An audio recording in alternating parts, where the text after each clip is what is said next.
me ice cream man. Stop when I pass it by. We all my flavors will get teeth satisfied. Go like me ice cream man. Stop when I pass it by. Like me ice cream man. Stop when I pass it by. If you let me cool you one time, I'll be da-da-da. I got tip out bananas, sticks, cups, all flavors and push-ups too, cause I'm an ice cream man. Now when I pass by, you see all my flavors I can't get satisfied. Well, I'm usually passing by just about 11 o'clock. Never stop, I'm usually passing by. It's about 11 o'clock. And if you let me cool you one time, I'll be your regular style. Woo!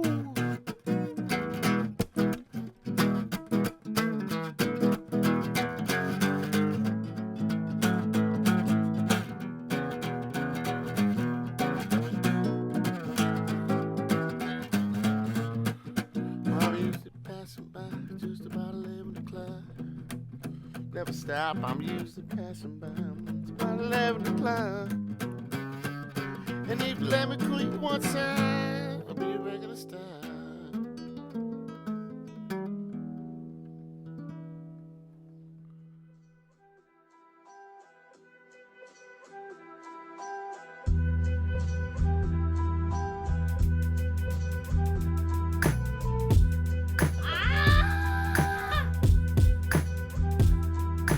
I know my husband, like I'm a mother of 3. My husband was a fucking crackhead, and I know crack when I smell it, and there's crack in the fucking auditorium.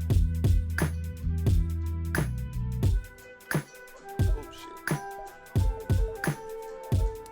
Letter E, homie.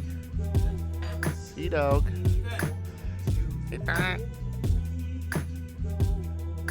What? I bet he knew. That's why he was like, gotta go. Gotta fly. This bird's gotta fly. What's up, me man? Hey, I'm going to come around. You never like, what's up, Chris? What's up, Rev? Nice to see you. I see you all the time. You never said what's up to me. What's up? Nah, I mean, it's not about being rude. I know you're shy, but you don't have to be shy around me. We're homies, you know? Now stay inside. No, I'm just kidding. Nice kid. Man, my dad used to have a homie who used to come around all the time. This guy named, his name was Blas, but they used to call him Junior all the time. His name was Blas? His name was Blas. Yeah, weird name, huh? Believe it or not the only person I've known named Blas. Not the only Blas, huh? Yeah, Blas. What a weird name, huh? Kind of like it. But yeah, my dad had this friend, and they're still friends. They just don't really see each other that much anymore. But when I was young, like Ethan, you know, like around that age, he would like come, and it was like my dad was always like a lot more laid back when like he was around, it would just seem like, oh, like dope, like he's in cover. That means we're gonna be like chilling and like hanging around and not really doing anything, and we're just gonna be kind of sitting around, you know. And I used to get like pumped up because it's like, I don't know, I guess. All right, Blas is coming. Well, I didn't even know his name was Blas. Because everyone used to call him Junior. All right, Junior's coming. Yeah, he used to be like, yeah. Because like, I mean, I don't know, my parents, not so much anymore, but like when I was young and most of my growing up, my parents were pretty fucking square, I'd have to say. Damn. Which is a nice way of saying like strict and annoying. I don't know. I don't feel too strict on Ethan, but I do get on his ass. Yeah, well, you guess you have to. Ash though, Ash wants him to be like this is what you need to do. And yeah, well, I don't know. That's just how moms are, I guess. My mom was the same way. It's like, oh my God, shut up, Mom, please, for the love of God. And then they both annoy me, and I had to tell them to bullshit the fuck up. Cause like it's almost like it's almost like It's like I can just see like Ashley like Felipe, Felipe is doing this and doing that, and he look at he's like, no, it's her, it's fucking her, like she's doing it. Yeah, honestly, dude, that's how it is sometimes. Sometimes I have to, and it sucks because I have to assess the situation. Yeah, I have to figure out but who's being unfair. But I also have to play it but you also right. have to back up Ash, though. Yeah, no, yeah, definitely. I mean, because sometimes, trust me, dude. Sometimes, okay, like yesterday. Not to say that she can't be unreasonable, because more often than not, she probably is. Not because it's Ashley, just because that's kind of how chicks are. They're unreasonable. Yeah. At times. I don't know, dude. I don't have kids, so I don't know. I really don't, I'm just assuming. I'm just saying it's just sometimes I really have to, because I don't want Ethan to feel that he can't do shit, like they're right. And I also don't want him to be upset. You don't want him to be the miserable. Yeah. You have to set. Yeah. You have to set, as strict as my mom was, as I saw her, as I I perceived her as like overbearingly like just overwhelming. You know what I'm saying? Yeah. But then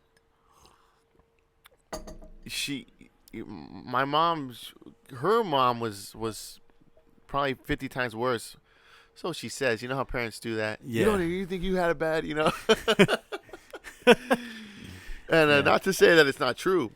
Yeah, it's always the MO though. Yeah, but I believe my mom when she says, my mother was so just you're talking about unreasonable, just like strict, unreasonable, like just no reasoning with her, and not and then they were like super poor, so that adds to the stress. You know what I'm saying? Yeah.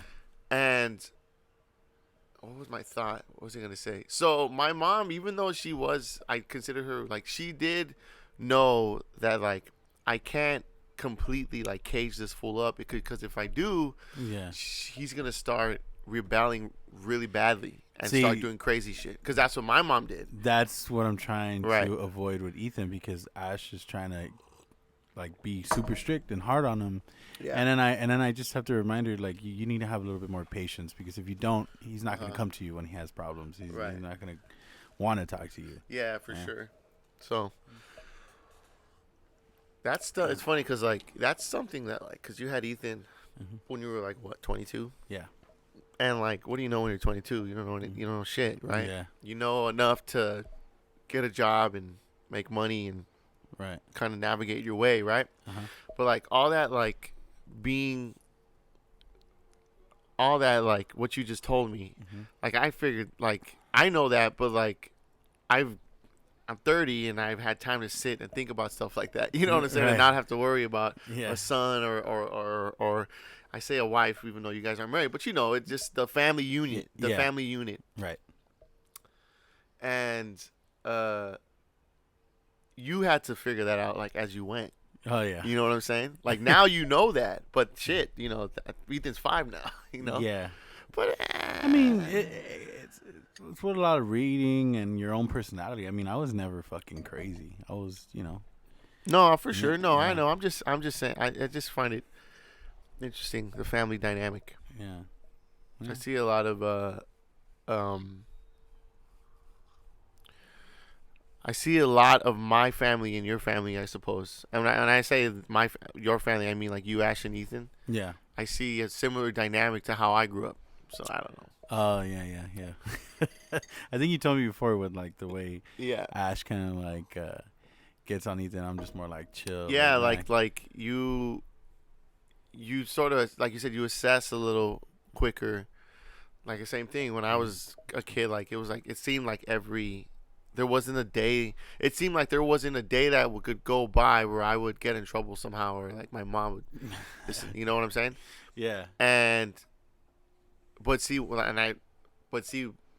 when my dad did get mad at me and yell at me or whatever, it was like horrifying. It was like the stuff of nightmares. You know what I'm saying? Because I knew when it got to that level that I had gone to the point of like no return. Like it's funny that you say that, because just yesterday, Ethan was supposed to take a shower. He always takes his showers at night, and I was playing PS4 and I told Ash, like, okay, I cooked dinner, cleaned up, whatever.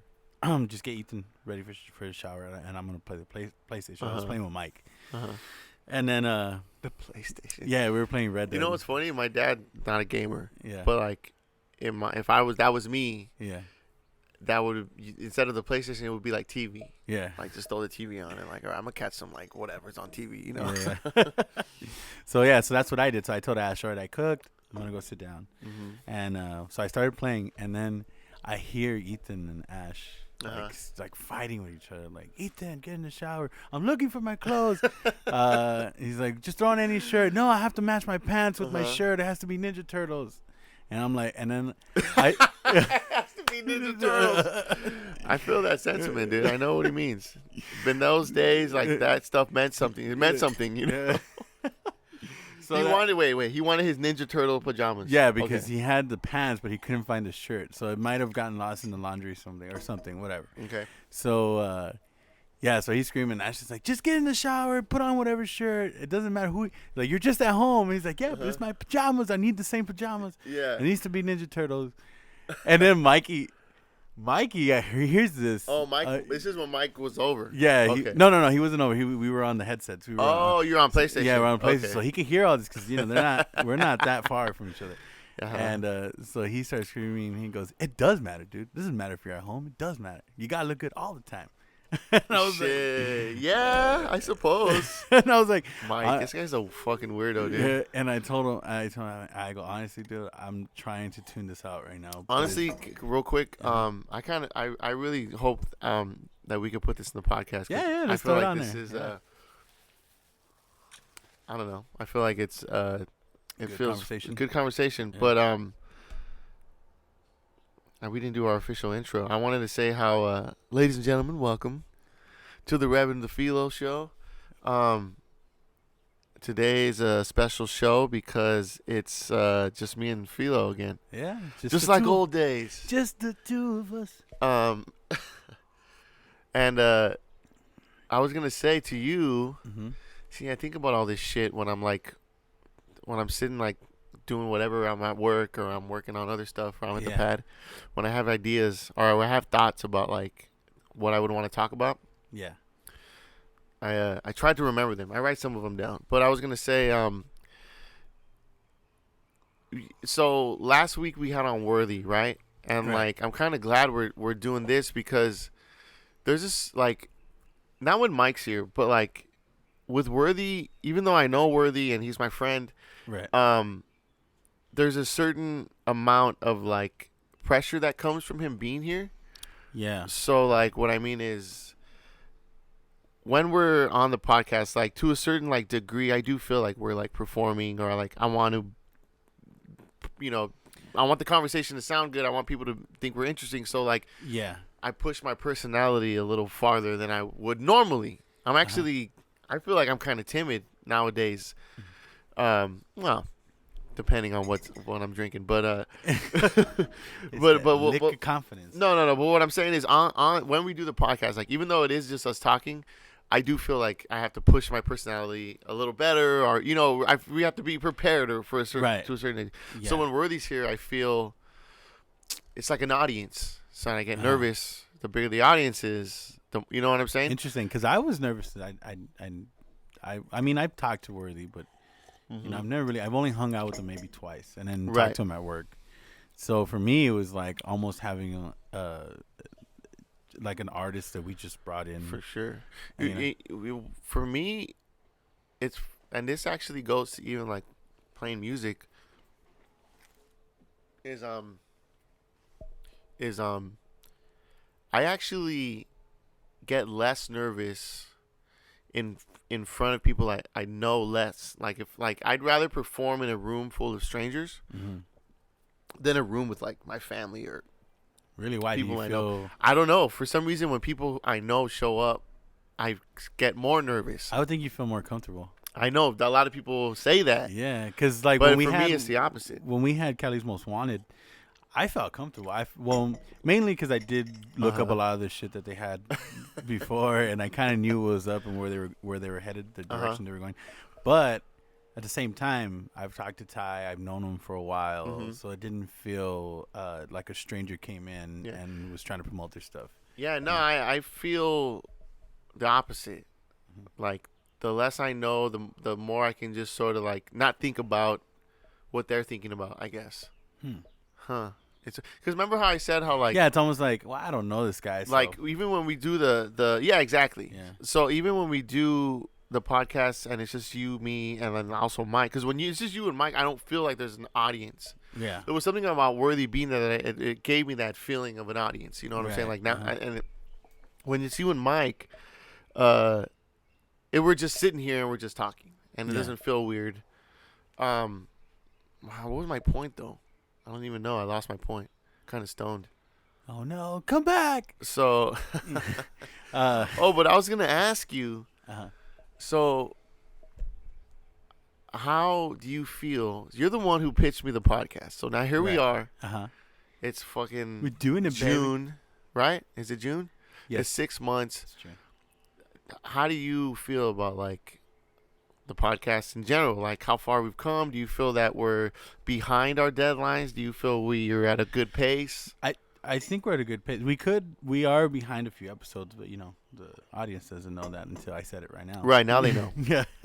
But I think we're at a good pace, dude. We're definitely doing what we said we were going to do. Yes. And I do appreciate that. Appreciate you being on board with the podcast. Yes. And a lot of people have been saying, I mean, they like the shit we're talking about. I mean, there's a few episodes here and there that people are like, about. But yeah, well, they can't all be winners. Yeah. I mean, that's the one. You know, it's weird. Like, the podcast for me, even though I do like to do it, but, like, I think to myself, like, in the long term, sometimes I think to myself, like, I can't, like, possibly keep this up. Like, who the fuck's gonna want to listen to me talk for a once a week for however long we do this? You know what I'm saying? Like, I only have so many interesting thoughts, you know?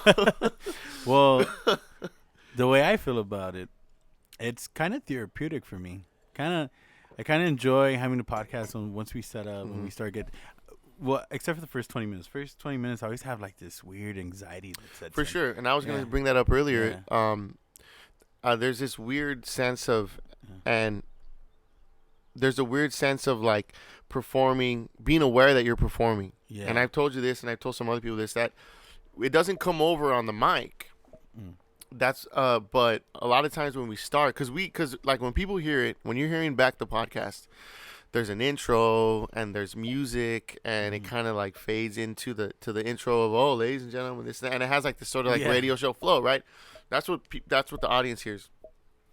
But we just do a cold start. All that is post production. Yeah. We just do, okay, ready, everyone good? So we're ready for to us, start. It's like all it's quiet. Like, okay, 1, 2, 3, ladies and gentlemen, and it's weird to, like, make that transition from, like, okay, we're just sitting here to, okay, now we're on the air, so to speak. You know what? It's almost like that scene from Endgame when Star-Lord is when they go back to when Star-Lord is kicking the rats. He has, like, the music on, but, like, he's, like, singing and dancing out awkwardly. Now you guys get to see the scene where the first Guardians of the Galaxy, right? Like, he's, like, you hear the music and he's dancing to it and it goes with the scene. What we get is the part where War Machine and Nebula beat this or knock and they're watching. It's not that interesting, and it's just some guy fucking dancing. Well, but that feeling you get, you said, like, there's this weird anxiety. Is to me that is being aware of, like, that you're performing, and, like, there's a certain. So after, like, 10 minutes, I feel like that awareness goes away, and then the conversation becomes even more fluid or candid. Yeah. You know, so. Like, just right now, when we were having that conversation about Ethan taking the shower, which I'll probably get to finish. Maybe not if we forget. Yeah. But that helped us kind of warm up to right now. Because before that, before we started, I was waiting for you. It's almost like I'm dreading the part where you go. Yeah, all right, ladies and gentlemen. It is. It's like, okay, imagine you never played in an orchestra, okay? I was like, but you work at the Disney. I used to actually sing in the choir. Okay, choir in the MC choir. For church, no, for church. Church choir. Okay, so when you're in a choir or when you're in an orchestra, when there's a conductor like Dudamel, everyone's sitting around and everyone's playing their instrument and doing practicing or warming up. And like when you're warming up, you're warm up to get loose, right? You're warming up and everyone's playing their licks and doing their thing. Right. And then the conductor walks up, puts his hand up, everyone stops, gets quiet, right? Maybe they do the tuning. I think it's to a B flat, maybe. Everyone tunes. Then he stops and he gets quiet again, right? And then the conductor goes 1, 2, 3, 4, and then boom, everything's up. That's what it's like. It's like, okay, now we're starting. Okay, and there is like a nervousness to that, like that, like, okay, it's like, oh my god, okay, here we go. Ah! And that's what you're feeling, But like I said, you I don't know. I didn't know you were in a choir. That's cool. Church choir, huh? Yeah, Catholic church. What choir. are you, a baritone? Tenor? I don't know. They just kind of threw us in, and we were just. Let's see. You're probably a baritone. Yeah, I have no idea. Fuck. This was like middle school, so we didn't really. They didn't really like test our range. There wasn't like harmonies. No, all right, tenors over there, B flat. No. This was like you want to sing or you want to get some hours. D above. Okay. Yeah. This is like you want to get some service hours. Here you go, sing in the choir or get some like extra credit for after school. Because we would sing for like the first. I needed all the extra credit I could get. Yeah. Just to get the regular amount of points to pass. I was a trash student. I don't even know why, dude. I think back on why I was so bad at school and. Cause you're not a stupid guy. I don't do know. Stupid shit. Yeah, I make dumb decisions, no doubt. I mean, who doesn't? But you know what it is? I don't feel like I'm. I'm gonna have the same issue with Ethan. Okay. This is what it is. When you were I have a hard time paying attention. Yeah, that too. But you felt either you were smarter or you felt smarter than the other kids or whatever was being Definitely taught. didn't feel smarter. Yeah. And you were not interested, so you lost focus, and that's how you just went through school like not doing shit, and you just got habits. Because a lot of the times, kids that are ahead in school will start to decline as they get older in middle school and high school because they develop the habits of not doing their work because they were always ahead of the game. I guess. Oh yeah, I remember. Actually, it's funny you say that. That like when I was in the first grade, I think we're reading and this and that, and I think like they were like, oh, he's reading at a third grade level already, first grade, right? And then like second grade came along. And I'm, still maintaining that third grade level reading, right? Yeah. Hey, everything's going good, right? Everything's good, cruising. Yeah. Third grade comes along, still at that third grade reading level. Okay, well that's good because I'm in third grade. Yeah. Matches up. I'm keeping. Fourth grade comes along, but I'm still at that third grade. And like, so I went before from I'm in seventh grade to third grade. And like I'm like the dumb. I have like the dunce cap on, and I'm in the corner. At one point, I was top dog, but that's true. That is a fact, though. That like when I was young, they said that I was good at reading, and that I was good at reading and this and that. And then, actually, you know what? Now that I think about it, man, I don't think about this shit. Okay, so I was in first to fifth grade. Okay, so when I was first to fourth, I was okay. Actually, nah, I remember I was pretty shitty the whole way through. But you know what? Okay, so when I was in middle school, when I was like in the fifth grade, I went to LAUSD school district, and I was like terrible, considered the worst. I was considered a good student. And I remember after fifth grade, you go over to middle school, Hollenbeck Middle School, which is over there in Boyle Heights, right? So I went there. But then shortly into sixth grade, we moved over to where my parents live now in Monterey Park. Right. And we switched over to Alhambra School District, which is like one of the best school districts in the state or whatever, like stupid high test scores, and everyone's a fucking genius. And But in LAUSD, I was actually in a magnet program. They had put me in like this magnet program for smart kids, right? Yeah. And I had like, so when they took me out of Hollenbeck, I had like this really high grade point average. Right. And then we went over to Alhambra, and I remember like when I left, they gave me like my grade slips, and I took it home to my mom, and my mom looked at them and she was like, "Oh shit, maybe I should have left you in there." And they were like, and of course I'm like in 6th grade. My head's so far in my ass. I'm like, I don't fucking know. Like, you're the adult, Yeah. And so then we go over to Alhambra, and then that's when I really started to struggle in school, like really, really hard, all through high school, like, and so I think if I would have stayed in the LAUSD this year, I might have like went to college. And a lot of people say, I've had a couple friends that had a future that because in Keppel over there, like, yeah. I clawed my way out of there, dude. Like, he was like dragging, legs couldn't work, just like I made it, but man, I clawed my way out of there. I was beaten and battered. I can't feel my legs, No, I had a couple friends that graduated, with me in Lincoln Heights and like around the LAUSD district, and they, a lot of people say when they go to college, like it was like you do real high school in college, like the general ed. Mm-hmm. It's almost like high school really didn't prep you for shit, especially LAUSD. Mm-hmm. It was like whatever they were giving them was very like low level shit, and then they really had to like learn on their feet when they were in college. So they say you really don't go to school or learn shit you're supposed to learn until you go to college. So I mean, what the fuck is high school prepping you for then, right? I remember too, like when I got out of Keppel and I went to like PCC, I think I even went to ELAC, and like, a lot of people were like, okay, you got to take like history, and you got to take math, and you got to like place in math and this and that and this.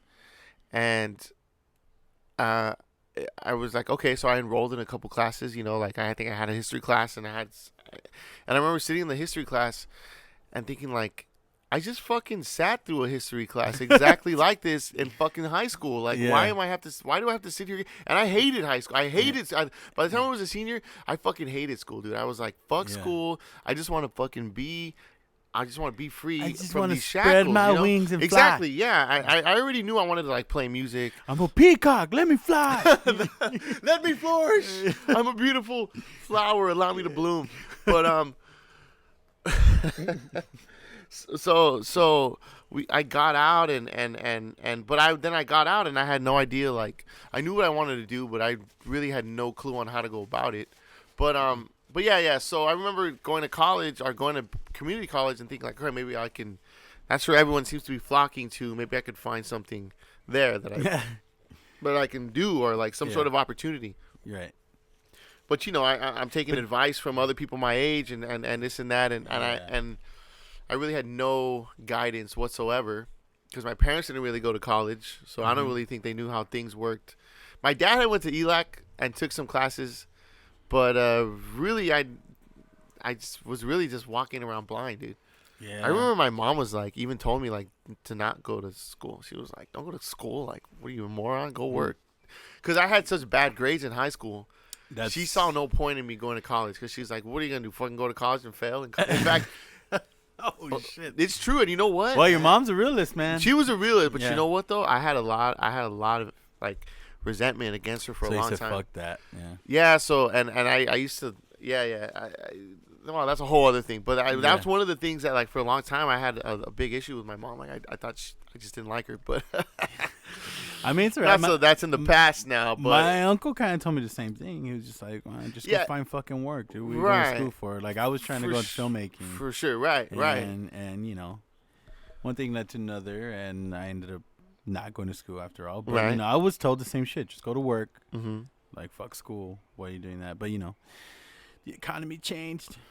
Yeah, we fuck. I feel like there were things were a certain way, and then right when we got out of high school, like everything like broke. Everyone was broke. Well, think about it. And like the 2007 is when I graduated high school, and 2008 is when the housing market crashed. Right, and that's when the recession started, and so a lot of the ways that our parents knew, like how to go about life, and all of that shit flipped. Yeah. There's APR is high for credit, for the percentage and paying back your shit.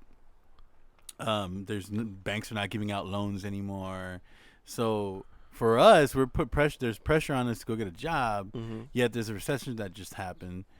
Jobs are fucking closing. Businesses are going to different countries. And so we're here with our fucking dick in our hands saying, wait, I thought our parents told us to work, but there's no fucking work. So Yeah.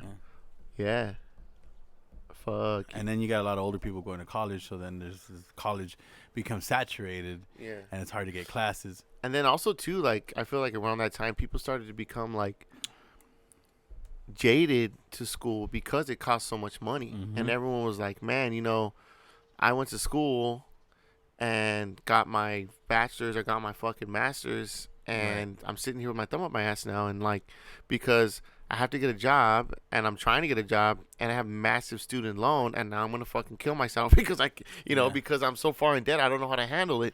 Yeah. I'm not making any money. Well, a lot of the people too were not. It's like you said, you didn't have any mentors there to help you through college, right? Now, let's say you did. Like for Ethan, I guess my strategy up until for now, he's still very, very, very young, but my strategy up until for now is to kind of coach him and say, look at the government, look at what's going on right now, and try to find Google. We have computers, we have information. Google what jobs are going to be most valuable, and whatever. Like, let's say he was graduating today, or this summer. We would start looking. We would have started looking like at the beginning of his senior year. We start looking like, okay, what schools are going to benefit him as to what he wants to do. And I just want to try and coach him to like, okay, this is what jobs are going to be flourishing in the next 5-10 years. When he gets out of high school? Yeah. So make sure that he knows like, okay, I'm going to school for this, whether it be social work or, whatever it was, just to kind of coach him up to like, hey man, this is what's going to make money. For sure. You want to make money, you want to be successful. This is what makes money. This is what you go to school for. Good. Don't feed him that whole be an artist crap, because he won't make any money. I mean, unless he that's another thing too, is it's so hard. Making a good living is so important to like having a comfortable life. Right. But like, does money make people happy? You know what I'm saying? And what I mean by that is like, I feel like I could right now, right, if I stopped smoking pot, right, which would probably be really hard for me because I love smoking weed. If I could go like work at the post office, I should say, right, and like just cushion in there, move up, get a 401k and this and that, and like go to work towards retirement, right, and then just like maybe save and buy a house and this and that and none of this, right, and but like I know that if I did that, and that's all I did, that I would fucking like hate myself for sort of like settling on this, like, and I'm not saying that's a bad route, but for me, for some reason, like I think about that and I think about the future and the long term, and I just feel nothing but like unhappiness, you know what I'm saying? And I'm like, fuck, like honestly, like, so, and last night I was walking around, I'm doing this Roadhouse thing, right, and it's a lot of work, and it does pay something, but it doesn't pay a lot, but it's a lot of work, and it's taken away from my job that I have currently, right? And I remember it was stressing me out because I'm thinking like, man, like I really have to calculate the next couple weeks so that I can have enough time and enough money to do everything that I need to do. And I'm gonna have very little of both those things, so I'm thinking, I'm going back and forth on all these things. And then we get to the theater and we start practicing, and I remember sitting there, and we did like a music rehearsal, and then they started to do fight choreography, because there's a lot of fighting in Roadhouse. Have you ever seen the movie Roadhouse? Yeah. It's all about like, it's almost like a B movie, like a kung fu B movie, but instead of a Chinese film or a Japanese film or whatever, it's American. So it's white boys. It's like a bar brawl. It's like film? a bar brawl film, exactly. So there's a lot of brawling. So in this, it's a theater production of that movie. They're doing fight choreography, and it was actually because I sat through a couple rehearsals of them going to the show, and they were doing all the fighting in like half speed, and they were doing all this fighting in like slow motion. Yeah. And I was like, okay, I didn't really know what they were doing, but they actually had a guy come in and choreograph the fighting. Yeah. So now, Yeah, it's almost like dancing. Yeah. So now I was watching them yesterday, and they were really like, "Hua, hua," like coming in contact. But they were really like kicking, and like it looked like they were really fighting. But it was all like every single move was timed out and choreographed. So like it's all, did you bring up the? It's noises? not like improvised at all. Yeah. So do you Wait, think hold they on. get to choose? So let me just finish my point real Okay. quick. Talking about, does money make you happy, or what does it mean to be successful, or how can you make yourself happy in life? Is, again, I had all these worries about financially about how I was going to deal with this. So I'm sitting there and I'm watching them do the fight choreography, and I'm like, okay, like this is, and this weird sense of like, man, I feel really good right now. I feel like I'm doing something that I like, and I feel like it's, I don't know, it's just like I was like, I just feel really good right now, and I feel content. You know what I'm saying? That's the same feeling I get with the podcast. Right. When we're sitting here just recording. It's the same thing. And I mean, like, and the podcast at this point costs us money. Yeah. Will it ever make us money? Fuck. I mean, if we build an audience, I suppose. Right. That's how show business works. You can't get paid. You got to have an audience if you're a performer. Right. But so what was the point of all this? About happiness. Yeah, about happiness. So it's like, even though I could probably go somewhere and get a good job, my mom, the business my mom works in, like all the companies she does business with, right, are all like mostly like construction companies, and like, that are, and a lot of these companies are jobs that are kind of dangerous too, because that's what she does. She sells safety equipment, PPE. Right. So a lot of dangerous jobs pay good money. Mm-hmm. So I could easily just call my mom and say, hey, Ma, set me up. I think I could go work here. She'll be like, oh, yeah, well, they piss test, so you're going to have to stop smoking weed. Okay. And then, It's that hazard pay, baby. But, like, I feel compelled to be an artist like a fucking idiot, Like, like, even though I know it's financially, it's not a good decision. Yeah. I understand, like, what drives people to chase that dream. You know what I'm saying? Because it's almost like, it's like if you ever seen Amadeus, he goes, it's like a fire that burns inside you, unable to be extinguished. Ooh. Ooh. Gave me goosebumps. And yeah. I mean, fucking. We're dreamers, man. What did I say the other day? Yeah. What were we saying? How Mike was telling you to get a real job? Oh yeah, because Mike calls me and says that there's an engineering position or whatever they're doing. Right, like, that's another thing too. We really like push. We could probably make some money at the MC, moving up into the offices, or being an engineer or something. Well, okay, so he said that there was like this mentorship that was available to us, and he told me he would send me the email, and I told him, all right, dude, if you want to, go ahead, but I don't think I'm gonna go for it. And he said, why not? And I go, well, because I have the work. I have work at the MC. And right, he has his mailroom job. And then it's steady. And I told him, and I have the podcast, and I want time to do the podcast. And then he said, what the fuck, the podcast? Get a real fucking job. Right.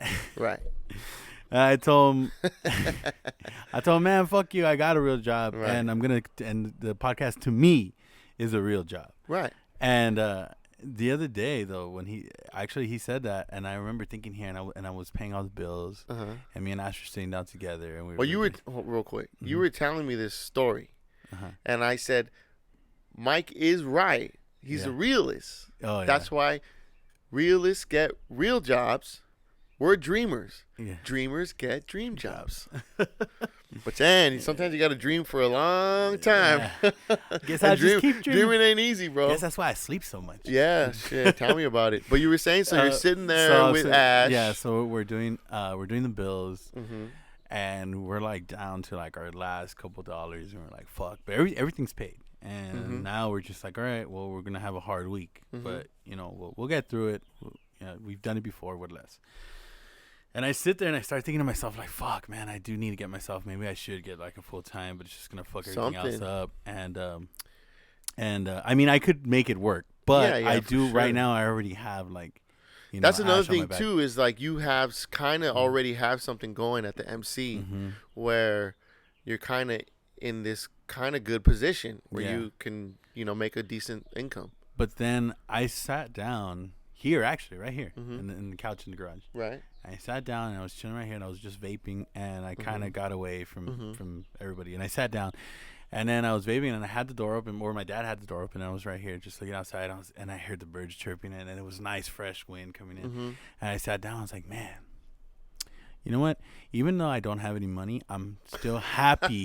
Yeah, for sure. Yeah, I'm still happy with what I got now. And I was even playing the podcast, specifically the Vegas episode. Because that one always makes me laugh, always. And I was listening to it, and I was just vaping, and I was like, man, it's not so bad. Yeah, I'm broke, but fuck it. I mean, I got a fucking roof over my head in a nice area. Yeah, you're not really broke. Yeah. You don't have a lot of extra money. Yeah, exactly. And that goes back to what I was saying about when I was sitting at that rehearsal last night. Is prior to that evening, sitting there watching, you know, being a part of this it's very small, but still being a part of something that is artistic, I guess. Autistic. All the anxiety or all the stuff I was tripping about during the day, money and time, and maybe was this a good idea? Maybe this was a bad idea. This and that all that sort of. I wouldn't say it went away, but I felt like this is worth it. Like this is worth it. Yeah, I'm going to have not as much money, but in the long run, this is a bigger step towards what I want out of life than caving to the pressures of financial stability. And the thing about it is you have real financial pressure. You know, you have to worry about your son. You have to worry about Ash. I mean, you don't have to worry about Ash, but you're not a fucking douchebag. So obviously, you know, Ash is high on the list of priorities. Not at the top, but definitely high up there. Definitely top 5. No, no, but you know, for me, I've kept myself, no children. I kept myself like from not getting married for the most part, like because I know that like that was on purpose. Yeah, for sure. And I like no, but in the back of my mind, that does play that does play a factor in my life where I'm like, I know what I want out of life, and I know that if I set myself up with these things, it's gonna make it very, very difficult for me to do what I want. You know what I'm saying? Yeah. So, you know, I live sort of in that sense of like an isolated life. You know what I'm saying? Because like at this point, you know, I'm starting to feel sort of like, man, okay, I'm 30. Right. And I don't really feel I have much to show for it other than maybe some experience and something to say, or maybe some perspective on like how to go about your life, you know? Yeah. So, but like on the financial end, yeah, I almost didn't even want to call my dad on Father's Day. I mean, I called him obviously and like talked to him, but I almost didn't even want to go over because like I had no money to fucking take him out to dinner or fucking do anything. Yeah. And like, I know my dad doesn't care about that shit because it's not how we're not, you know, that's not how my family is. We're not about money like that or about gifts or whatever. We're about being together and being able to love each other. But I still feel like, man, I wish I could do something for him you know, I didn't feel these feelings when I was 23 or 24 because I knew that he knew that I'm trying to figure my shit out. But it's like at this point, I kind of feel like my parents might start looking over the shoulder, like, all right, nigga, like, what's up? Like, you know, you're in your 30s now. Yeah. I think the fucking around and dreaming is it's gonna take its toll. You know what I'm saying? Yeah. Well, you know, it's never too late. Like Morgan Freeman, he wasn't a famous actor until what, his late or mid 40s, right? For sure, something like that. It's never too late, and it's just the pressures that you get from society, like saying this is how it has to be. Right. You're 30, you should have a fucking house. And I try to keep that perspective, like, okay, like this is these pressures I'm feeling. They're legitimate feelings about like, okay, you want to take some responsibility on your life, but also I don't want to misplace them and be like, oh no, if I need to do this now to be happy. I know what I need to do to be happy. It's just, I guess, how, you know, how I feel I'm going to be perceived by other people. You know what I'm saying? Right. Which is funny because I consider myself a person who doesn't really care about that stuff, which I don't, but I guess I do to a certain extent. Like, only because, like, it's not even how other people see me. It's how I see myself. Yeah. I look in the mirror and I'm like, you fucking loser. Sometimes. Holy shit. You know? Yeah. And I'm like, and yeah, I look and I'm just like, dude, bullying like, yourself. Yeah, I do bully myself. Yeah. I'm like, dude, like, because I know what goes on in my head, and I'm like, I know that I'm not stupid. I know that I'm not like incapable. It's just, I'm just fucking lazy, dude. I'm fucking lazy. And when I was a kid, my mom used to say to me, laziness, she used to say, Christopher, you're not stupid. You're just lazy. No, when I was doing bad in school and this and that. And she used to say, laziness is a sickness. It's a disease, she would say. And of course, I'm like, find a cure. Yeah. I'm like, I'll find a cure. and of course I was like, well, whatever, ma. Like, god damn, like every day it's like, shut up. Like, God, I get it. I get it. I'm fucking worthless. Okay, fine. You know, like, move on. Go bother my brother. But of course, and I think for most people, the time will come, and we all dread it, when we have to say, you know what? I'm starting to realize that my mom was right. And it wasn't that she was trying to be a bitch or that she was trying to fucking make me feel bad. It's that she loved me and she was worried about me. And that was the only way she knew to try and help me, was to just tell me the fucking truth. And I couldn't hear it because I was a kid and I just was ignorant. It's like, I mean, I realized that when I had Ethan, or more specifically when he could talk and move around a bit more, probably around 3, 4. You know, when I try to tell him to do stuff and he doesn't do it, or like just learning little things here, like you know, potty training and teaching him how to walk, like you do get pretty fucking scared that they're not gonna learn, and it's not because you're afraid that you're gonna be a bad parent. You're afraid because you know, or at least this is how I feel. You know, you're not going to be there for the rest of their life. You know that eventually, you're going to be gone, and then they're there by themselves. It's going to be a lot easier for you to cut the cord than it is for Ash. Yeah, because I mean, damn, I think she had him inside of her. You know? That's got to be a certain bonding that we'll never experience. You know what I'm saying? Like, of course. Like, the only thing I ever had inside of me is fucking a Big Mac and a guinea pig. I mean, hamster. Oh God! It was a baby guinea pig, baby. But yeah. So that's why, going back to saying, like, I bully myself because I know that it's nothing that's beyond my control. It's just my own laziness. Yeah. And it's a bitch, dude. It's a bitch. Yeah. I mean, shit. Sometimes when we're doing the podcast, or like an episode has been out, and I like doing the podcast, but sometimes, like, when it comes time, like when it's like, oh, we're gonna do it tomorrow morning, this that. Sometimes, like, I'm gonna get like, fuck. Oh yeah, dude. That's exactly what I was about to say. Sometimes I feel like fuck, and I get these weird ideas in my head where, like, oh, dude, nasty fucking ideas, like Why the fuck are we doing it? Yeah. People fucking psych hate you yourself guys. out. Yeah, Self-doubt. dude. And then, Of or like course. when an episode comes out, I think the same thing. And I hate these fucking thoughts that come in. And then I start to feel like, oh, I don't want to do the next one. Like, I don't want to record.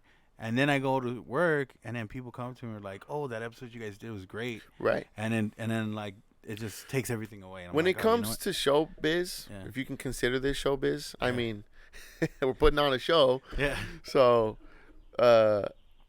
maybe one day they'll give us money for it. So I guess that covers the business part of it. No, but you never know how people are gonna react to stuff. And you never know what's gonna hit, and you never know what's gonna fail. And like, if you ask anyone who writes for TV or writes movies or writes comedies and this and that, especially people who write comedies, Right. I always hear this. Like when I listen to Stern always interviews a lot of like comedians and screenwriters and this and that. People like Seth Rogen and people who write comedy, and they're always like, we write these scripts and we write these things that we think are so fucking funny, and then you see the audience, and what we thought was kind of funny was fucking hilarious, and what we thought was fucking hilarious was kind of funny, or no one even noticed it. You know what I'm saying? Like, you never know what's gonna hit. So, and going back to what you were saying, like, oh, nobody likes us, and who would pay money, or who would fucking bother to continue listening to us? I feel you.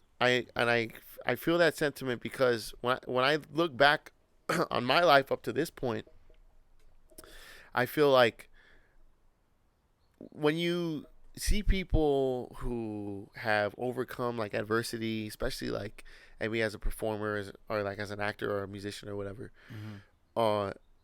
they always say like, nobody believed in me, nobody was gonna bet on me, no one was gonna do anything, but I believed in myself, and no matter what, I never lost faith. Even though everyone else lost faith, I never lost faith, and that's why I'm here today, standing at the top of the mountain. Yeah. I think for me, it's gonna be the opposite. I think for me, my biggest obstacle is my self-doubt, because I think even me hearing like, oh man, like, I love your podcast, or oh man, I was seeing you play the other day, and man, you're really good at guitars, you sounded really good, or this and that. It's like, even though it feels good to hear that stuff, there's a part of me that almost wants to reject it or like downplay it. Be like, no, like, oh, thanks, but and like I want to like, leave me alone. Yeah, like I want to like downplay it, and I don't know why that is. You know what I'm saying? So I think that's. But like you said, but that's the same thing when you have your thoughts of you're going to do the podcast, and you start thinking like you're trying to downplay yourself. You're trying to tear yourself down by saying, nobody wants to hear this. Why are we even doing this? Yeah. That's why when you came to me and said, hey, we should do a podcast, I said, okay, I'm down, but we're gonna have to see it through. Yeah. For a year, just to see if we can maintain, just to see if we can even keep this shit up. Yeah. Because we're, from the looks of it, from the sounds of our conversation, it sounds like we're gonna be our worst enemy. Yeah. You know what I'm saying? Yeah. And it's weird, because now I understand what you mean by, granted it's different from a band and stuff, right? But like, it is what it isn't, because we're still a group of guys are trying to do something, a means to an end. So we're all contributing to a higher product, to the Rev and Filo Show, name. And that's going to be a collective of all our ideas and all our personalities, and it's going to be this, and then the final form is the podcast, and it's going to be the same in terms of when there's a group of people trying to get towards one goal, there's always going to be personality clashes. It's inevitable. Yeah. All right. So what were you gonna say? You were gonna say something and I cut you off. No, just that the whole like, if it, like, granted it's just us four technically. Right. It's me, you, Mikey, and J-Rad. J-Rad's more of the. He's kind of coming, but J-Rad does he's like the artist on our music, and he does our music on our art. Yeah. But any one of us could easily just, mainly us two. If one of us decided to be like, I'm just not doing this anymore. I don't feel like, or like, Yeah. hey, you know what? Let's do the podcast next week, and then just keep pushing it, just keep pushing it. I can see how how you say like a band will just completely destroy the podcast and the whole thing we had going because we both decided to give in to our inner like demon, I guess. Right. Well, it all comes to this. You start a goal, right? Okay, we're gonna get this together. We're gonna get our microphones together. We're gonna get a recording system.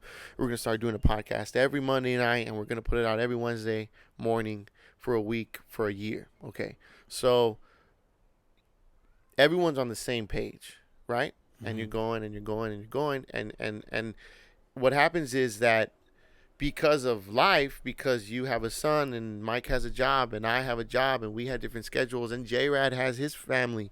He has 2 kids and he's doing his thing and it's all time management. You know, it's not, our lives are not just the podcast. Yeah. It's not, and it can't be, because it becomes, start to feel isolated because it's like my life is just this podcast and this and that, or my life is just this band. And eventually you want to experience other things, whatever it may be. Yeah. So we have conflicting schedules and you have to worry about your family and this and that. And all these, not to say that these are bad things or good things. They're just things that are factors. So they're going to factor in to your mindset and your what do they call it? Your morale, you know, and this and that, and like all these things start pulling us off that page that we were all once on, right? And we all end up on different pages, and then that's when people start getting frustrated because someone's on a different page and they feel left behind, or someone's on a different page way ahead and they feel like, man, I'm way ahead, and everyone's dragging their fucking feet, and that's when people start to build resentment, and then that's what eventually rips people apart. You know who I admire too right now because they're so young and their mindset is so like for it is Cali's Most Wanted. Like they're a group of what, young kids? Yeah, but like how many of them are there? It's like 10, I don't even know. There's a 10 lot plus. Of them. They're what you call a collective. Yeah, but I mean I admire their tenacity and their like just their mindset of like we're gonna go out and do this together. For sure. Yeah, and they're young, and it's good to do that shit when you're young because when you're fucking in your teens, and even early 20s, it's you don't really all the stuff I said, scheduling and jobs and families and children don't play a factor because you're children and you're putting this together. And you have a lot of free time. Your financial burden is probably not what it's going to be. And if you could find success at 18, 19, which is rare, but it happens, and find financial and commercial success, then when you're in your 20s and you start to have those like, well, I want to have a kid, or I want to, invest, or I want to do other shit, I want to, then they have time. It's time because you've created an income, hopefully, with whatever it is you want to do, and then you can sort of leave amicably and maybe like come back. You know what I'm saying? Like, so, but like for a lot of people, most I would say, who start a band or start a hip hop collective or start a dance troupe or start a podcast or start a fucking whatever it is, performing group. I think a lot of it is like I think 98% of the time there's no success, and eventually people just like get burned out on it. They're like, look, this is going nowhere, and then people leave, and then you think like, man, was that a waste of my time? Yeah, because what did I get out of it besides, like I said, some experience maybe, and then you start to think like, wow, it's so and so's fault, or it's so and so's fault, or it was my fault, or you know what I'm saying? Like, there's a lot of there's a lot of in showbiz, and you could ask anyone, who's on any level of success, they'll tell you it's emotionally like violent, like it's an emotionally violent business because there's a lot. What? That just sounds crazy. Emotionally. Well, violent. You know what? Because I speak like I'm this showbiz expert, but a lot of my insight, quote unquote, I get from listening to the Stern Show because he interviews a lot of famous people who are successful now, people who have been successful for a long time.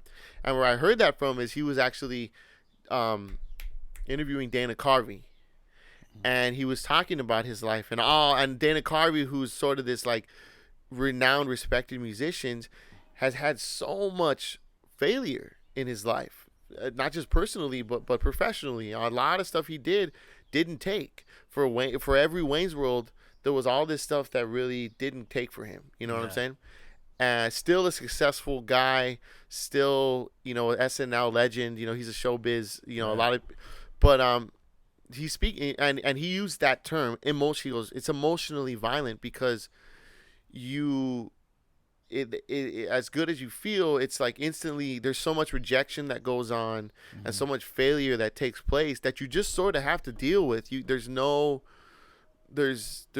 you know, they toss you out and chew you up, you know, like, you know, that's Hollywood. And people have been saying that about Hollywood since it came out, and people started sort of saying like, you know, Hollywood, as glamorous as it is, it's fucked up, you know.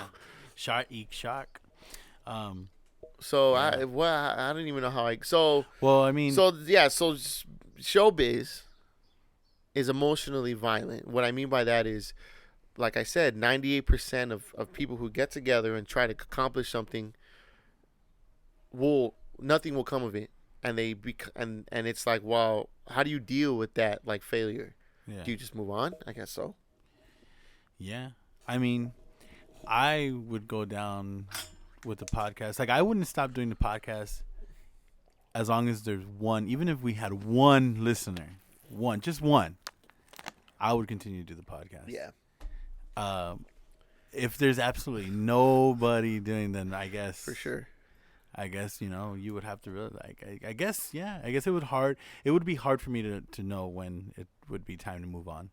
Yeah, it is. Yeah. I mean, I could only speak from when I was in my old band, Sons of Jimmy, which, like, that band meant meant everything to me, like, for a long time. When it was over, it took me a long time to, like, move on and figure out what I was going to do next, because that's what I want. What we had is what I wanted out of life. When we started it, when I was 19, is when me and Drew, who was the drummer, decided we're going to start a band. That became my entire life. And that's what I had, like, wanted. I wanted to be in a band. I wanted to play guitar. I wanted to be, like, in a 4-piece, like, rock group the way we had it. And we were writing music, and I felt that we had, like, a kind of unique sound. We were also, like, we kind of blurred the line stylistically. Kind of, like, I say, like, our primary, like,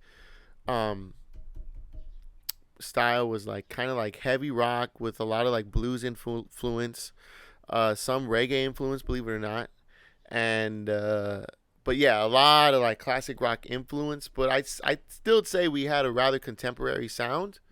Anyways, that and so I gave up a lot to be in that band and to keep it going, and continuously try to, like, resurrect it and keep up morale and keep the, you know. And then when it was over finally, like, this is it, like, it was hard for me to move on and figure out, like, what am I gonna do now? Yeah, because if it's almost like being married for years, and then, it is. It's a relationship in that sense, and like, you get divorced, and I loved it as much as anything, you know. In fact, I probably cared about it more than most people, you know, that were in my life. I think I remember you told me that you gave up a couple relationships. Oh yeah, for sure, dude. Like, everything came second to that in my mind.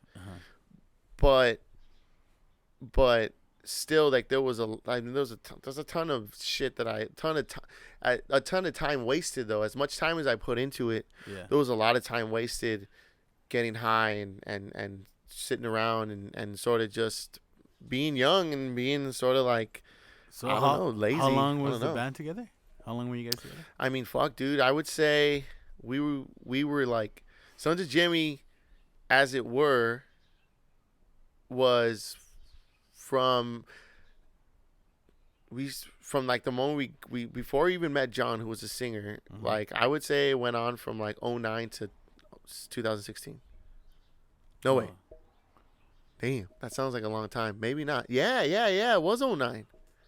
Because me and Drew recruited Zoms, who was our bass player. We and him, we were a trio, and we played for a long. We played and jammed and practiced and wrote songs for a while, and then we met John, and then John came right around the end of 2009, beginning 2010. He came in. We had written all these songs, but had no lyrics to them or melodies. So John came in, and we like clicked with him real quick, and then he started writing lyrics and melodies to all the shit we had already written, and then we played our first gig as that lineup, like I think in February of 2010. Shit, and so then, you guys were like a good 6 years. Yeah, maybe and even 7. Yeah, and there was and there was like there was times we were really active, and then there was times where shit kind of fell apart, and then we had to like regroup and then get really active because like we got rid of Zoms at one point, and he left, and then we had to find a new guy, and then we like. The unlikely chance of lightning striking again, we met Chuck, my homie Charles, who came in and took over his bass, and then Chuck fit in really well, and then that was around 2013-ish, let's just say, and then from there we got really active again, and like at that point I was like, this is it, like this is the lineup that we got to take it all the way. Yeah, either we take it all the way or or not, like, or whatever. And we did a lot of work, and we got ourselves to a point where we could have been a real like working band. You see that story you just told right now. You guys did it took you guys 6 years, let's say maybe 4 or 5 to really gain some traction. And actually, it didn't take that long. It took like, it seemed like. Man, I mean, it's a whole thing. But, like, we actually, because we had put in so much time in writing before we met John, that when we hit the scene, we were pretty good already. People thought that we had been playing for a long time. Oh, okay. How could we be a new band and sound this good? But we had been playing for a long time. We just didn't play any gigs. We played, like, 1 gig. So we actually. But see, that's what I'm telling you. You still put in all that time. Yeah, exactly. Of course. You guys put in all that time. That's why when I told you if we're gonna do this podcast, we got to do at least a year just to set a foundation. Yeah. I figured that from back then. I was like, that's how long it took to be good. It took us a whole year before we even were able to. I mean, we could have started. I mean, it took us a while to because we didn't have a singer. Yeah. So it took us a while to find someone. Before we met John, we probably went through like 3 or 4 singers. Like guys who just came in, and it's always awkward to audition people, and now it's standard to like if I don't meet with people now. Like someone says, "Oh, just come through and jam" or this and that. Like I won't do it because people think they can play sometimes and they can't. Or people think they can sing sometimes and they can't. And I mean, like, I'm not trying to be a dick, but that's just sometimes that's how it is. People, there's people who are really good at playing music or singing, and there's people who aren't. And it's like American Idol. That was their whole. Yeah, for sure, for sure. Like, and American Idol. I remember I heard that like they initially thought like, oh man, like. There's so many shitty auditions. Like, who's gonna want to see this? And then someone sort of geniusly said, "Well, why don't we just show them all?" Yeah, like, all right, let's do that. And then I remember like when that show came out, like that was the big draw was all the shitty people, and then they had Simon who was just ripping them apart. And I mean, like, even though that's fucked up, humans love a shit show. So and there was always those ones that got super upset. Yeah, and that's what I mean. Like, there's people who think they can sing who can't sing, and they just don't know it because the only people they've ever sang to are probably people who can't fucking sing either or have no sort of ear to hear when someone's hitting the wrong note. So they go, "Oh my god," like this and that, and. Sometimes so they think that they're a star, bro, and some people are. Some people are far from it. I would trip out on that too, like how these people would get up, like how do they go thinking and then to get upset. And then the fucked up part is, by the time they're on TV, in front of the main judges. That's right. Don't they go That's through? like the 4th, 5th audition. Yeah, that's so. what- There's producers out there that are letting this who shit are go. letting these people through on purpose because they're like, Yeah. oh, and they tell them like, oh, yeah, we need you to come through. You're something else. And these people are like, wow. Yeah. And they get all the way to the top just to be ripped Fucking apart, humiliated. Yeah. humiliated. Like I said, Yeah.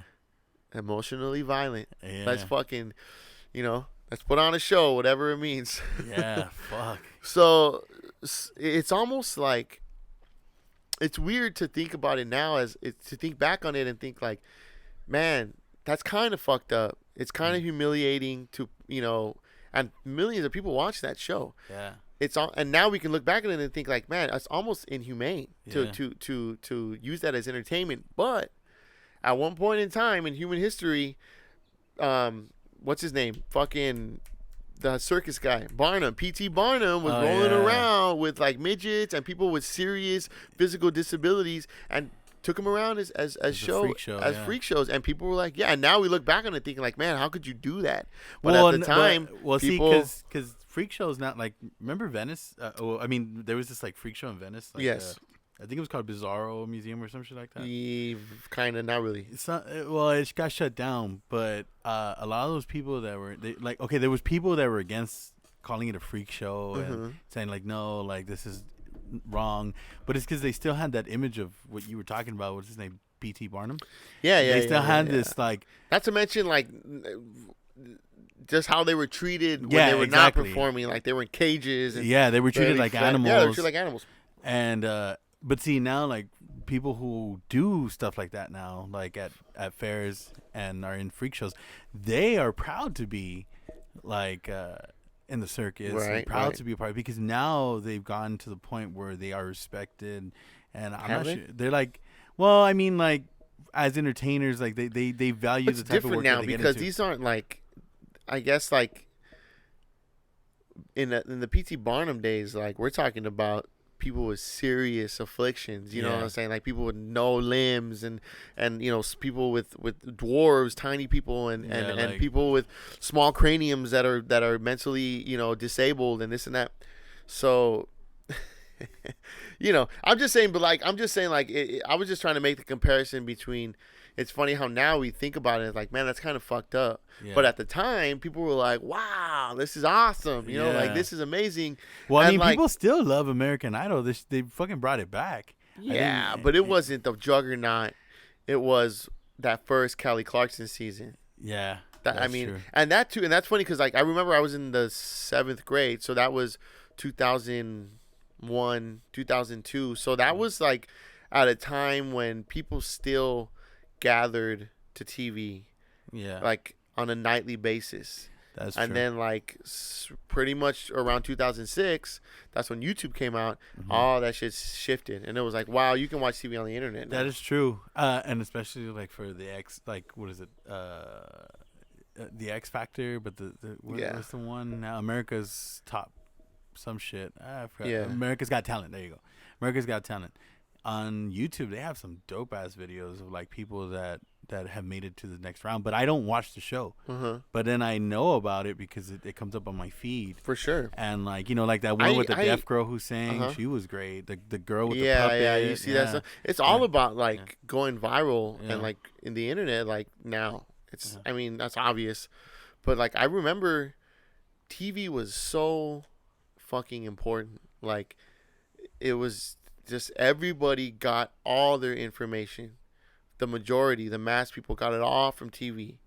And I don't know if that was a good thing or if that was a bad thing because everyone had the same sort of funnel of information. And when I say everyone, I mean like, like the United States, and everyone was sort of getting the same thing other than local television. But so...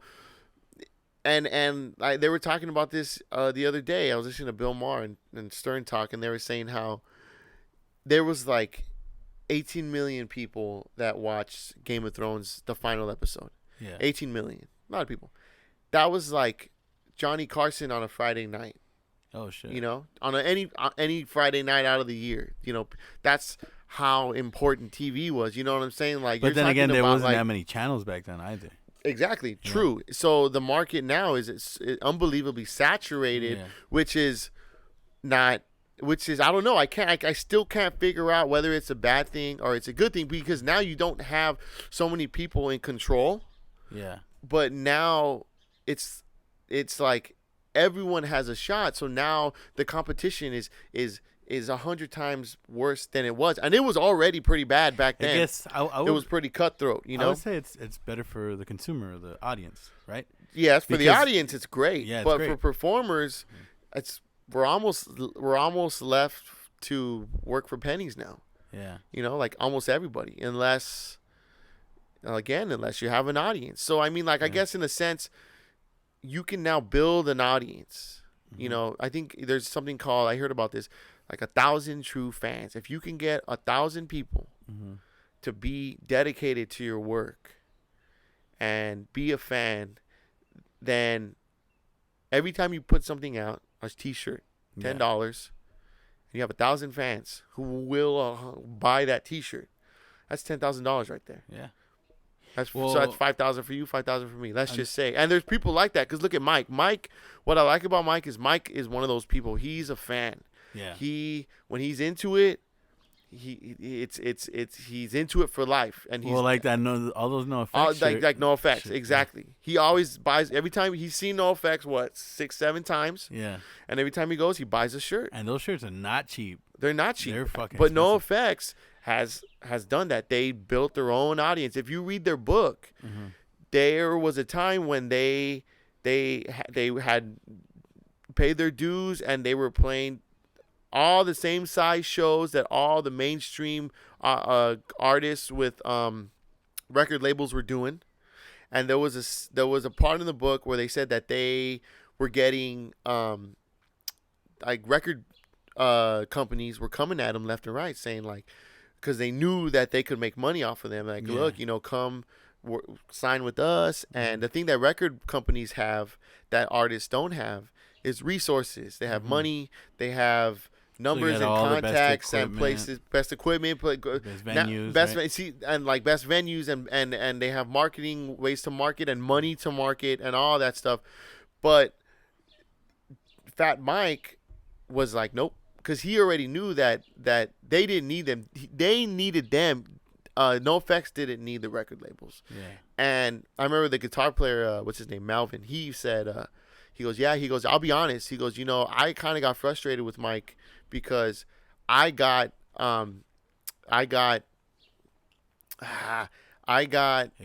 excited, or I got kind of razzle-dazzled by all the bling they showed, the private jets and all the stuff that they could do for us, but you have to give up a lot of freedom. And it was almost, you know, it sounds like they were, I guess, like a metaphor for like selling your soul to the devil. Exactly. Yeah. And they was like, and he goes, and I got caught up on it, and he goes, and I wanted to, but Mike refused, and Fat Mike's like the leader, and then he goes, but you know what, we stood and Malvin goes, we stood behind him.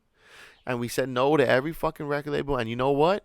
That summer, we were playing all the same shows that all the bands that were all on labels.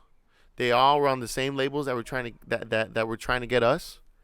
We played all the same shows, all the same crowds, but we got to do it. We did it on ourselves. We got to just do it. Complete freedom. We got to keep all our money, and we were just our own machine. And in the long run, that's what makes them like, that's success, I guess, right? Not to have to work for anybody. Yeah. In terms of like working. So now I think with the internet, it's that's kind of what we're left to do now. That's what kind of everyone has to do. Well, I mean, like for you, the benefit of this podcast is you're personally connecting with your audience. So let's say this podcast, we build an audience, we have people listening. But I feel like that's what entertainment is completely based on now. Is like, even like mainstream artists, it's about being on Instagram and doing lives and being able to just talk directly to your fans. Like, that's what it's about. Before that, before the turn of the century in the 90s and 80s and 70s and all the way back to the fucking beginning of the recording industry and beginning of the movie industry, it was about the not the anonymity. It was about the what's the word? Like, it was about sort of keeping up that veil and being mysterious and not giving a lot of interviews and sort of portraying this certain persona and being private about a lot of your stuff and this and that. Now it's like you have to put it all out there. Yeah. That's what people want to see. They want to see the raw shit. They want to see your real personality. What they want to see is like, oh shit, he's just like me. Yeah, exactly. And that's the thing. Like the internet and social media kind of blurs that line between fantasy and reality. You know what's funny? You know what I mean? Is a lot of the 2K NBA. Like I forgot when. I want to say like probably 2-3 years ago. They started like they would do the story mode, right? But then they started incorporating like your cell phone, and then on your cell phone you would get like this social media page, and then you get your contacts and whatever. And then it's just however you do throughout the game, you'll get different contacts like from sponsors and stuff like that as you progress. Right. But then if you go on the media page, it has different people like texting while you're playing. Like, and these are real people? No. This is just like for the game. Okay. And like depending on how well you did during the game, then people would like text shit like, "Oh, did you see that posterize or this that by whatever you did?" Oh yeah, right. And then so they started incorporating like more social media in the story mode. And then later on there's one in particular, I think it was 2017 or 2018, where they started giving you like this PR or like assistant to handle your Instagram, like all your social media. And then like they were like, oh yeah, you got to be more involved with the fans. So they started like posting up stuff for you, like, oh, look at so and so, he's at like this car fucking like at a like selling cars and helping promote all this different shit. So they started showing how like they explained how NBA stars need to be more involved with Instagram, but that's why they hire assistants. Right. So a lot of the time, a lot of big time celebrities, somebody else runs their social media. It's not them. But because it's so important to connect with fans like that, it's not really them doing it. It's just they're doing it for their like. They're just getting their assistants to do it just for their public. It's marketing. It's just another way to market. Yeah. Yeah. The real quick, because we've been going for a while already. Nice. I think this is the metaphor that I've come up with the shift in entertainment, how it used to be, and how it is now. The entertainment industry, show business, as I like to call it, was like, imagine a Coke bottle or, a water bottle like this, right? You have the bottle with all the water or all the soda, which is all the content, right? All the artists, all the movies. I don't know why I'm struck. I know. I'm like, yeah. Like stroking the bottle up and down. Well, I'm just saying, like, okay, all the content. All the water, all the soda, that's the content. That's movies, artists, painters, dancers, everybody, whatever it is. This bottleneck right here, right? That's the record. That's the record labels. That's the executives. That's the money. That's the marketing. That's the resources that you need to be a successful business. Essentially, you need resources to start a business, no matter if it's entertainment or anything else. So if you pour it like that, a steady stream will come out, right? Yeah. And you have to wait, but only so much will come out because of the bottleneck. They control it. They dictate what comes out, right? Even if you put it like that, you can't. It all has to come out at a certain pace, right? Now, the record industry, no more record labels. You don't need them anymore. They're optional. They're not necessary. So now the record industry is like this. Yeah. Where it's a fucking cup now, or it's a thermos, and there's no neck, there's just a big hole, and if you want, you can just pour everything out at once if you wanted to, right? And it all comes out, and it's great because you don't have the bottleneck anymore. You can get anything and as much as you want. You can put as much as you want out. No one's telling you that you can't put anything out. I could make a record right now and put it out tomorrow morning. But now, as much as you can put out, that's as much as everyone else is putting out. Yeah. So that's your competition now, is the thermos. So it's kind of like drowning the audience. Yeah, so it's a double-edged sword. It's like you have no one controlling you, but you have no one controlling everyone else. It's like in The Incredibles when he wants to make all the superhero equipment for everybody, so everyone can fly and everyone can fucking have super strength and whatever, run really fast. Yeah. And he says, and when everybody's super, no one is. Yeah. You know what I'm saying? And that's how I feel. We're in that territory where now everyone has the ability, which is a good thing, and also, fucking nail in the coffin. Hell yeah. We're burying ourselves. Man, I'm insightful. Yeah. God damn. Give this guy an award. We didn't even get to Chernobyl. No, the we whole didn't. plan was to talk about Yeah. Chernobyl, but it's all good. I was enjoying my goal for the podcast, and I've told you this, is always to get the most casual, candid conversation as possible. Yeah. So it's funny too, because like whenever I prepare, because I got some notes here, nothing too extensive, but I try to get some talking points. We always end up just shooting the shit about something else. Hopefully we made some kind of sense. And then when I think to myself, well, we just shoot the shit anyways. Yeah. Whatever, I'll just go, and I don't do any sort of prepping whatsoever, and I just show up, set the computer up, press play. I start brain farting like blah blah. You know what? You see, I feel like it's just because we have a backup and we know we have what we have, so we can continue to talk. And then if we ever hit a wall, we're like, okay, well, let's talk about what the fuck we were gonna talk about. But it's like when we have all these safety nets, we never hit a wall. Yeah. You know what I mean? Yeah. All right, so that was fun. Thanks. I guess we're gonna wrap it up. Yeah, let's wrap it up. Thank you guys for listening. We are gonna start promoting August 3rd, right? Real quick. Oh yeah, are we? I Yeah. gotta talk to you about that one actually. Okay. So then no. Well, no. I didn't say no. Okay. Well, yeah, we are gonna do. Okay, yes, we are planning to do August 3rd show, right? We want to put on yes. like a live performance / party. If you're in the LA area and you listen, I suppose you could come. Yeah, come through. I'm assuming anyone in the LA area that listen to us are people we know, But who knows what kind of psychos listen to this show that we don't know, It's all right. Come meet us. But what is the plan for that? You kind of been So we're gonna have Kelly's Most Wanted. They're gonna headline. They've already agreed to it. I Okay. talked to Ty. He said he's gonna come through. Cali? J-Rat, Kelly's Most Wanted. J-Rat's coming through. J-Rat's coming through, and then we have the Bunker Hillbillies, which I don't think anybody's met before unless you've listened to us and you work with us. They're a great band. Should we have them come on and play the Bunker Hillbillies? Yeah, That'd be fun to have. We'll just bring them up. Let's set this up next week then. Next week? Yeah. Well, I don't know. We shouldn't say next week. Let's just Okay. say we'll set it up. Because Well, then let's set next this week up. comes and Yeah, we don't set then it up. then and we'll be everyone's talking about like, Chernobyl. Yeah, I'm like, hey, I thought you guys were going to do the Hillbillies. No, Yeah. well. Yeah. So let's just say we're gonna set it up. We'll Well, let you know when it's set up. Then we're Look, like, guys, okay. we're a bunch of assholes.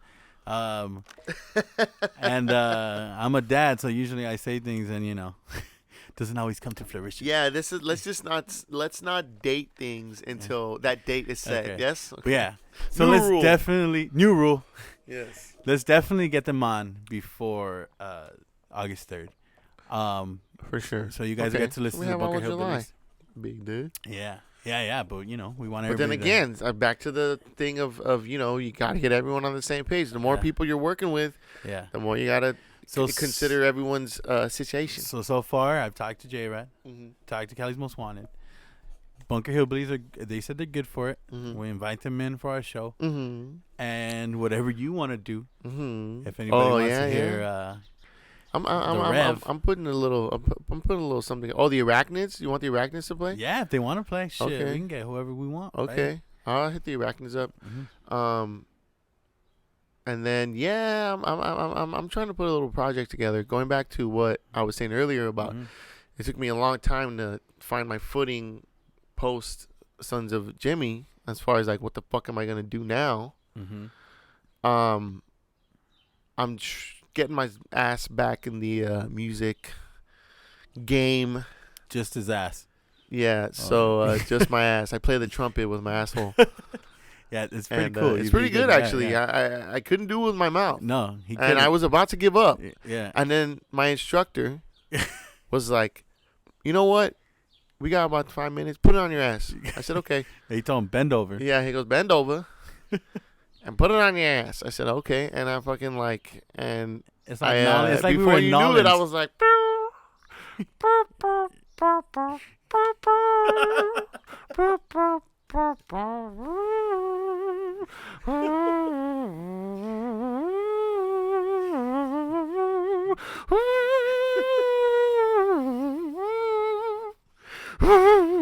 By the way, that's not his lips. With my asshole.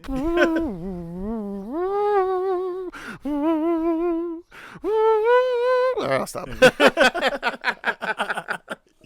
I could have kept going, you know. Yeah, he could have all day. Oh man. All right. So, keep subscribing. Oh, we're on Apple Music. So we got approved for iTunes the other day. So are we on iTunes or Apple Podcasts? No, we're on Apple Podcasts. Okay, so cool. submitting to iTunes is like it's just submitting to Apple. That's the so umbrella. because remember Worthy was saying they're cutting iTunes, so I think it's just going to be Apple Music.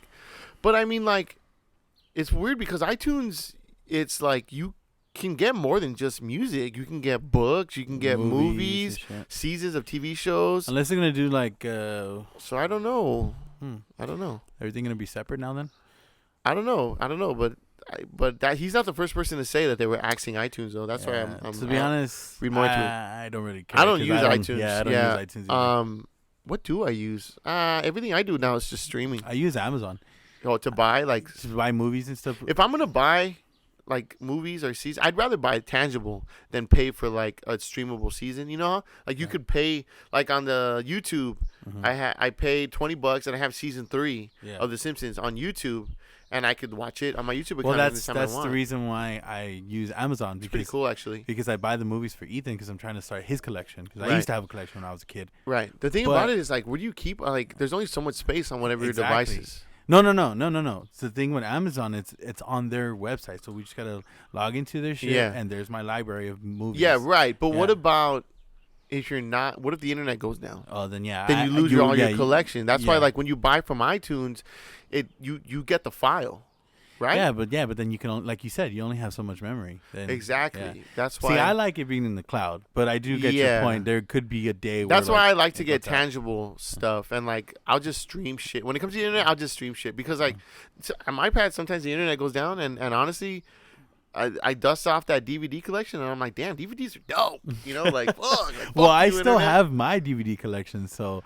if anything does go down, then I mean, we're not watching anything new. I haven't got. I actually at one point had a pretty extensive DVD collection, but I haven't really added anything recent. Yeah, and also too, like DVDs sometimes just a tangible. Sometimes like the Simpsons seasons, you could. Fucking stream all that shit now. You don't need to buy them. But when you buy the seasons, like it comes in like a box, and there's like artwork to it, and sometimes it comes with a little booklet, and it's just cool, you know. And you get like also too like bonus features and like behind the scenes and like archive commercials. Well, you know from the cool thing broadcasting and shit. With Amazon is when you buy the movies, some of them come with it free, some of them you pay extra for it. Yeah, but it has like bonus material. Yeah, bonus material. What I like about it is while you're watching the movie, you can click the screen, and then it'll show you like information on like who's in the film, like who, like the specific, like down to the specific Amazon. scene. You're talking about Amazon Video, right? Yeah. Down to the. I'm gonna have to check it out. Down to the specific scene, like as to who's on. Like let's say you're watching the Goofy movie, then you can see who's doing the. You do have a son, don't you? That's the first movie that came to mind. We've been watching that over and over. It's a great film, dude. But you can see what actor is playing what actor, like doing the voice of who, and then it gives you like little snippets of like why they did that scene. It said certain movies, or certain movies you had to buy that extra. But I do like that everything's compact in that one, like in that screen. You don't have to go off, look through the menu and shit. It's all on one screen. Well, I'm gonna have to check. I have Amazon Prime's Video, so I'm gonna have to check that out. See how they're. Maybe I'll build an archive on Amazon. But still, like, once the internet goes down, it's like I feel like I should start adding some new shit to my. You could download it to your TV or your computer. You could do that. Oh, okay. But it's like you said, you're limited to your space though. Right. So then you just have that file on your computer. Or you could delete it and then just download something else. Right. Well, I mean, you could just what was I gonna say? Like external hard drives are not that expensive these days. Like, you can get a terabyte for like like $40. 40 bucks. I remember I bought a terabyte that I've had for maybe 4 or 5 years. When I bought it 4 or 5 years ago, that shit was $100. Oh, shit. And that was just to get a Mac one. It was extra if you wanted one that did Mac to PC. Oh, You can only do Mac to Mac on that one, I think. Yeah, now it doesn't even matter. Yeah, now it's like nothing. Like you get 2 terabytes for $100 now. All right. Anyways, all right, well, guys. Well, thanks to all our listeners who listen and keep listening. We're on Spotify now. We're on Apple Podcasts. That's the 2 big ones, pretty much. I feel like we're on Stitcher.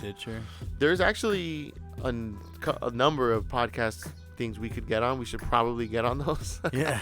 But I think most people use Spotify for the most part. So yeah, fuck it. And keep subscribing to our YouTube. Eventually, we're gonna get some visual, huh? Yeah, we'll get some visuals. Talking about laziness. You know what we should do the visuals maybe for the bunker. See when we get Bunker Hillbilly. Maybe we can set up everything. Yeah, because I want them to perform live. Yeah. That's a good. Okay, cool. Yeah. All right, guys. Well, thanks again. See you next time. Filo, any last words? Thank you guys for listening. See you guys next time. Bye.